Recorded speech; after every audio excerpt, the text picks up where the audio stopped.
راوی تیرے تٹ پر کھیت اور پھول اور پھل، 3000 برس بوڑھی تہذیبوں کے چھل بل۔ یہ وہ راوی تو نہیں لگتا جس نے مجید امجد جیسے عظیم شاعر کو اپنی شان میں قصیدہ لکھنے پر مجبور کر دیا تھا، مگر یہ ہے راوی ہی جس کے گندے اور بدبودار پانی میں نوجوان یہ جانتے ہوئے بھی نہا رہے ہیں کہ ہر سال کئی ماہوں کے آفتاب اور مہتاب اس گندے پانی میں کبھی نہ ابھرنے کے لیے ڈوب جاتے ہیں۔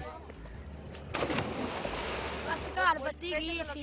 لوڈ شیڈنگ کی وجہ سے آیا ہیں ہم ادھر نہ بتی گئی ہے، گرمی سے مرتے ہیں لوگ، ہم نے بولا چلو ڈوب کر مر جاؤں یار۔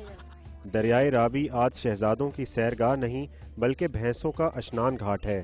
جہاں گندگی کے ڈھیر اور صفائی کے ناقص انتظامات نے سیاحوں کی تعداد کم کرنے کے ساتھ ساتھ ملاحوں کی روزی روٹی کو بھی بری طرح متاثر کیا ہے۔ شہریوں کا کہنا ہے کہ راوی کے ارد گرد صفائی کے مناسب انتظامات اور کشتیوں پر سفر کرنے والوں کی زندگی کا تحفظ یقینی بنایا جائے تو اس دریا کو پرکشش تفریحی مقام بنایا جا سکتا ہے۔ کیمرہ مین شعیب سعید کے ساتھ عمر فاروق، ڈان نیوز، لاہور۔